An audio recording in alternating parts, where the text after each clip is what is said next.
In this video, we're going to talk about 2 tour drills for the perfect takeaway.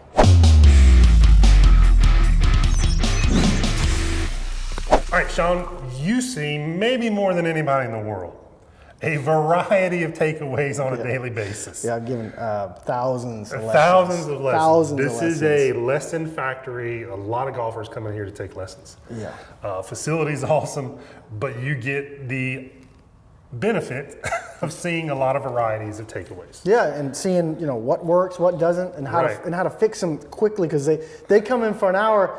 They need a result. That's right. That's what they're paying us for. That's 100% They're paying us correct. for a result. That's so, right. You got to go and figure out, how can I get this person hit, and it might not fix everything, but how can I get them hitting it better in this hour? That's right. So let me ask you this, maybe an unfair question. Can you take that massive database of takeaways and kind of distill them down into a couple of buckets of what you kind of see golfers fall into generally as far as variety of takeaways? Absolutely. So let's start with the dogma of golf instruction over the years. Some good, some bad, right? Sure. One of the ones I think that hurts players is the idea that there is this kind of one piece, everything moves at the same rate. I think that's one of the most misunderstood or misapplied phrases or concepts out there in the one golf swing. piece takeaway. Yeah.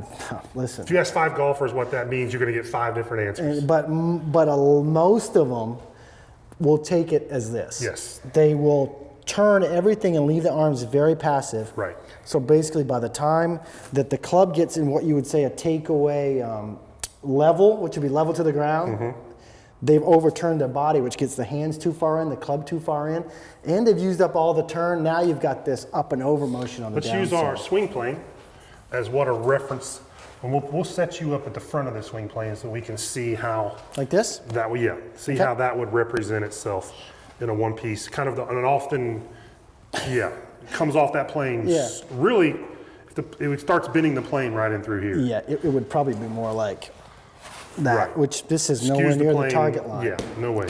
So that creates, we won't go into all the issues a poor takeaway creates, but it makes the golf swing brutally difficult. It does. You've got 1 second. Now you're spending half of that 1 second to undo something and try to do something. There's just not enough time. So that would be poor takeaway motion number 1. I probably see that one more than any of them. That's super common. I would say number 2, the really popped out hands, I call Actually, it. I might see that one more. That's the ugly sister. Yeah. Because it gets the club head way too far inside. Yeah. And not to be outdone by the extra special hand pop out, roll open club Yes. face. Now you've got a real dilemma. So we've got essentially a one piece, a turning like a block of wood, Yes. right? Taking it to the literal one piece takeaway. And then the multi-piece, Hand pop out, hand roll. out, club head in takeaway. This one is death. Most golfers will fall somewhere into one of those if they have a takeaway issue. And there's one more iteration. I Okay. see Gets that better and better. they've taken, or they've studied golf swings and they've been told to keep the hands in and the club out. Oh, they may have done this move, so now they're working with a solution for that. Now they drag the hands in. The club head stays outside too long, super shut. This thing, you're a slave to this. You've got to really start sword fighting at the top. Well, it's going in somewhere, and it's going to flop right off and open. And so we try to beat in to the equation here how important this first part of the backswing is. Absolutely, absolutely. And it's one of those deals where it goes back to your original point, is you got to fix them. Got to right? fix them So today. it doesn't really make your job any easier to have 1,000 different takeaway fixes for 1,000 different takeaways. Like, they all kind of have similar issues, and it's about getting them on one track, or say it a all the very time. neutral track. If you want a consistent result, as a teacher, you have to have some kind of parameters to what you're doing. Because I know if I can get the player inside those parameters, I get a consistent result from the player. Yes, I'm they're not happy. just throwing stuff at the wall. Right. I say, I know this person, no matter what they're doing right now, if I can get them a little more square, a little better spot with the body, a little better spot with the hands, I know what that produces. Right, exactly right. If I let them keep doing this and I'm trying to work on transition, twisting, and it's a lot easier for me. It makes my job easier and helps them faster. Just fix the root cause of the issue. It's so much easier to get rid of the weeds at the root than it is to try to just trim them all the time. Absolutely correct. All right, so with that in mind, so let's see before we go and dive into the drills, the two drills, the tour drills that we use, let's talk about the goals that we want to have for a takeaway. Okay. So what does that look like? Okay, so let's just stay on our playing board. We've gotten a million questions about this thing, by the way. I'll just address that now. One of my students built this for me. You can't buy one of these. Maybe we should start selling them. But anyways. Actually, I found a link and I've been sending it to guys who've emailed me this. We'll put it in the description. Amazon sells something very similar. Really? It's child's equipment now for playrooms. Okay. Very similar. And we'll put a link into that. So yeah, they can pick up something Perfect. almost identical. Very helpful to have in the house. Absolutely. Okay, I use it in a lot of lessons. So the takeaway is going to be put in a spot where when the club is level to the ground, from this view, level to the ground, parallel to the ground, the club head is going to be about in line with the hands, right? And that's going to depend. So we obviously aren't seeing what this camera is recording right now. We just put it in the middle and we try to stand in the middle. So Yeah. the camera is much higher than where we would film a swing from. So what you're describing isn't going to show up necessarily No. on this camera. But if you're in a mirror, Yeah, you would see basically yes, something very similar. club head in line with your hands. And again, we want to film this. So if I'm filming your swing, I want to film this camera about hands height right behind yeah, the hands and it's set up. obviously back far enough so they can Yes. see that where it is. 15, 20 feet away. So that puts you in a spot where hands in line with the club head, club level to the ground, the actual hands about in front of the thigh. About pretty much where they started, Yeah, as far as this, the depth. the Yeah. depth. But also they've swung to a point, there's some arm swing Yes, that puts it in front of the leg. that's exactly right. The other piece, there's some little bit of pronation in the lead arm, which just means you're turning your hand where right now the palm is facing to the camera. It would face back toward me. So this would be supination, like you're holding a bowl of soup. Yep. That's pronation. So, So there's some a little bit of pronation or pronation. some Now, counterclockwise motion there. last piece, you have to get this face in a good spot. To do that, as you take the club away, the right wrist is going to angle back on itself a little, which will flatten the left wrist a little bit. Okay, that puts the Very, toe. very grip dependent on how this left Yeah. wrist will look. Like we work with, Scott teaches both Joe Durant and Boo Weekly, two opposite ends of the scale as far as grip strength goes. Which is just rotation on the grip. That's exactly right. So they both look different with that left wrist at that spot, but the club head is in the exact same spot. So Mike is saying if you have a more of a strong attachment or grip on the club, when you get here, you're going to have a little cupping More here. cup, yeah. But pay attention to the face because we don't want it exaggerated open. Right. And we don't want it exaggerated You want shut. it close to toe up, just slightly less than toe up is going to be where the sweet spot is. The last but not least, there's going to be a little bit of torso rotation and a little bit of hip rotation. A little. Right? So those are your kind of key checkpoints. Now let's go into the drills and we'll see how you can incorporate these on the driving range. All right, Sean, let's go through now 2 tour drills that we use with really all level of players, all the way up through our tour players. And they're very simple, but they're very effective, and they cover a wide range of issues, which we like having a couple drills versus thousands and thousands of drills for the same fix. And the best part, you don't need any special equipment. We're really big into using things that we pretty much all either have in our golf bag or have laying around the house to make it simple, absolutely. Yeah, so let's call the first one the Nick Price drill. Okay. I think I saw him doing it at Bay Hill. I used to go there a lot when I was a kid, watch the golf tournament every year pretty much. Pretty good ball striker? Yeah, and that's why I went to watch him. Yeah. At the time, I think he was #1 ranked in the world. And he was doing a drill on the range where he would take his address position. I think Ledbetter might have been with him at the time. He would put his hand here and then swing the club head back and swing his left arm back, but leave his arm here. So he would swing it back. So he would swing his left arm under his right. Okay. So it was fairly ingenious because then he would put his right hand on and then he would hit a shot. So what he was doing, he was guilty of this early overturn, which got his club inside too far, right? Causing him to lift to the top, which is one of his bugaboos in his swing. He struggled with like a Somebody late with his brisk tempo, probably real easy. They leave the club too low, get turned too quick, and gets out of the sequence. arms Right? would lift and he Yeah. would struggle, right? So what a great way for him to work on that, because what happens is when you put your arm here and then swing the club, you get a 2-for-1. First of all, with just your left hand on the club, it's amazing how instinctively you just stick the club because of the weight of it. Yes, it needs to find neutral. It finds balance, I Yes, guess you would absolutely. say. So as you're doing that, it'll pretty much just line up with your hand. And to do it correctly, or to do it, you have to swing your arm a little to get some momentum. Right. So that's one. The second great part about this drill is that it keeps your shoulders from overturning. Because when you leave your right hand here, you're not going to rotate your body That's as right. much. So here, now I've got the correct amount of turn in my trunk and my hips. Now I've sequenced my takeaway.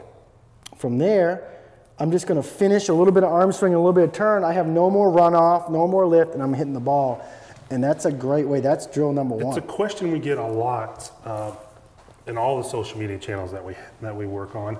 Is guys want to go really deep into this. Like, so we talk about takeaway, for instance. It's like, all right, so how much forearm versus, that's not a forearm, how much bicep versus lat do I need to feel for this takeaway move?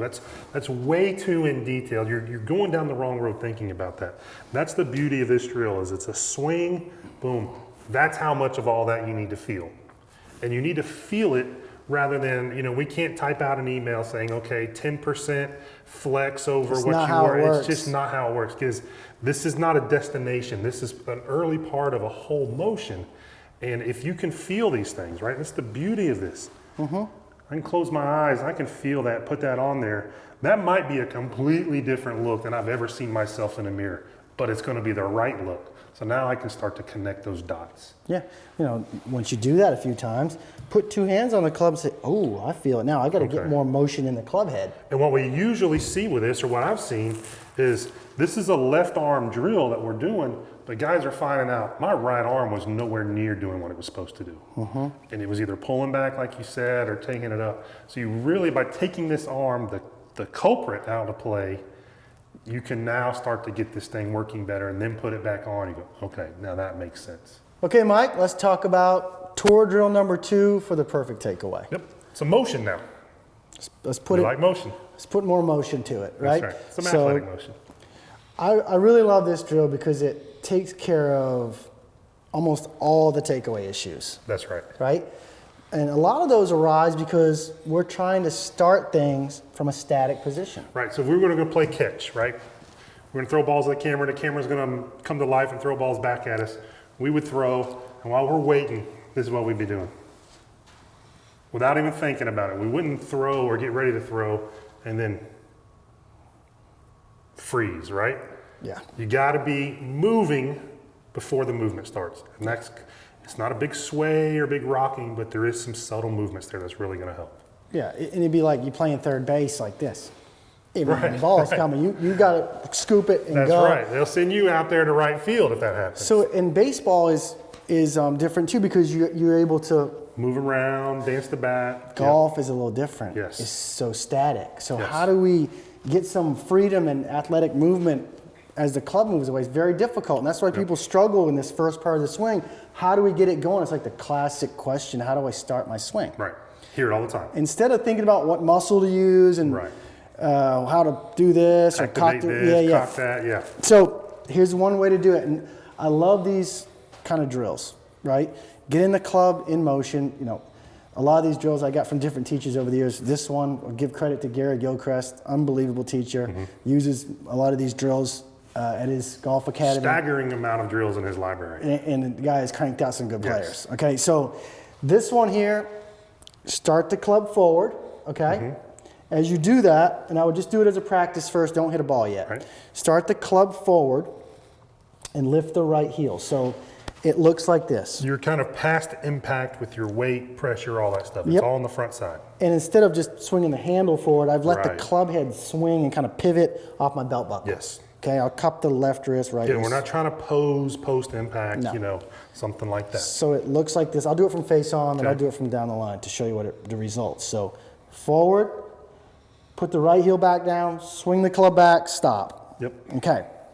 So from face on view, I've accomplished the pressure shift at the right time, right? I've got the most pressure on my trail foot when the club is the farthest away from the target. We're receiving a pass from the camera in. We're going to receive it. It's going to be all kind of one motion. We're going to gather it and then get ready to go. Boom. Same Okay. thing. Now, this is where it really starts to get good, right? So now I've swung the club forward, pressure off the right heel, right heel's up off the ground, put it down, swing the club back, stop. And I put some speed in there, Right. just to get away from the wooden feeling. We're big on doing drills slowly, but this is one of those drills where you really want to start energizing and put some energy into put the a club. put a little motion in it, and then stop. And by doing that, it's going to force you into a lot of good positions. Yes. First, it's going to get the club head swinging instead of this one-piece takeaway move. Second, it gets the wrist hinging at the right rate. Yes. Big point to make. Instead of no wrist, instead Yes. of all wrist, it's using the weight of the club to set the club, Yes. right? Instead of just trying to fish Instead for of it. you trying to fish for it and make each increment happen. Fishing for positions in golf is a difficult way to go about it. And I say that because to me, I'm practicing my takeaway. Right. I'm practicing my takeaway. Well, not really. You're setting the club there, but once you make a backswing and Once you start start moving putting things, some forces in play, yeah, it's going to change. it's changing. You're not Yes. practicing anything. So go here, swing it back. I've put the club in a good spot. I've got my body pressure in a good spot. And if I do it correctly, I won't overturn, No. right? Because I've got motion in the club. It's swinging. The rate of it swinging is going at a faster pace than I can even turn. And the direction of it. Yeah, so I've got the right amount of torso rotation, the right amount of hip rotation. It's like an all-inclusive type That's takeaway right. drill. Now, you can hit balls with this one too. We encourage that. So we like things that you can do, especially this one without a lot of props, like we Yep. say. So this one, take a ball, tee it up with like an 8 or a 7 iron, okay? Just to make it easier at first when you first do the drill. Hover the club off the ground above the ball, swing the club forward, lighten your right heel again, Yep. put it down, swing back, and then go through and hit. And you are gonna feel, especially if you've never felt dynamic motion, you're gonna sense what it feels like to have that flow that we're always talking So about, you're right? going to really start to feel now pressure trace. You're going to start the backswing, right? This takeaway by stepping on this foot. Then forget where the club is right now and go step and then back to another step onto the front foot. This club is going to respond like you've probably never felt it before. You're not going to have all kinds of runoff because you're not going to be stepping and then gathering and waiting and then trying to make it forward. Step, step. It's a little dance move, as Scott likes to say. It's a little surf dance move. That, and let the club respond to those movements. You will see some really cool things start to happen. So the really interesting part of this, if you can have a good grip and have a pretty good grasp of the body angles, like make sure you're not kind of flattening the Right. shoulders and all that, you are going to be amazed without thinking about swing playing. Right. You're going to be amazed at how well the club swings on plane without you even trying to do it. That's right. Because you're using a good grip, good body motion, and good sequence to create the swing plane instead of trying to fish for it. It's what the best players in the world do. They allow their dynamic movements to create a lot of the static positions that we've all been guilty of overanalyzing before. That's the progression of that. It's not, dynamic movements aren't born from static positions the other way around. Yeah, like the great players over the years never even filmed their swing. Right. And some of them had, unbelievable Yes. on plane Sam down Snead, swings. right? These guys didn't grow up in a beautiful Looking golf at every lab, swing. right? They grew up out there getting it done, moving, and there's nobody that moves better than Sam. Yeah. Yeah. And funny enough, you say that. Sam Snead was one of the players that actually picks his right heel up before he takes Exactly the club right. away. There's a lot of great players that do that. Yeah, there is a lot of good players, and he's a great example because he's considered to have one of the most rhythmically, it's hard to say, I'm glad you fluid said it. swings. Yes. And part of that is because he gives himself a head start, and you start Yes. having this flow. That This kind of- oily Sam Snead trademark Yeah. tempo and rhythm. Yeah. Yeah, so that the right heel motion, what you can do, if this drill kind of resonates with you and you feel like you're getting results by swinging it forward and swinging it back, Mm-hmm. when you get on the golf course, incorporate it into your Absolutely. game, right? Absolutely. So what you would do is set up to the ball. As you're waggling, I would tap both heels, and then before you take the club away, lift your right heel up inside the shoe. You don't even need to get air under your heel. Yeah, just imperceivably, you're just creating a little trigger. It's just enough to get a little momentum to the left, and then you start, little momentum left, and you start putting it down again, it gives you the feeling of that Yes. flow. That it's like an athletic flow, That's exactly what it is. right? You can see it in great swings. Ernie Els, all these Yeah. swings you can see in your mind. Louis Oosthuizen, and for some reason, Very those two tension-free come to swings, mind. right? And they Yeah. have that kind of a flowing motion to their swing. And it looks effortless. The Go out club there and goes play catch with flying your through. son, your grandson, your buddy, or whatever. Neither one of you are going to be, right? You're going to be just Unless catching you're and terrible. receiving the ball and moving, and you got to adjust and all this stuff. Yeah. It's motion. We want to create motion and allow that good motion to create good positions with the club. Absolutely right. So those are the 2 tour drills for the perfect takeaway. That's We've right. got the Nick Price drill, right? Hover the hand here. And then we've got the athletic motion drill, basically. Athletic That's motion exactly takeaway. Athletic motion takeaway for an athletic motion golf swing and for better golf shots. If you'd like more distance instantly, we put together a video just for that. All you need to do to get that video is click on the link below in the first pinned comment. We'll ask for your name, your email, and we'll send it out to you immediately. If you haven't already, go ahead and subscribe to the channel. Once you do that, click on notifications so you know when we have a brand new video coming out right away. Right, we want to make this channel's content just for you guys, just for your golf game. So leave us some comments down below if you'd like to see something that we haven't already covered or want to see it covered in a different way. We'll do our best to get that for you as soon as we can. And don't forget, if you want to hit the ball farther, click the link below in the first pinned comment. Get you some instant distance. Instant.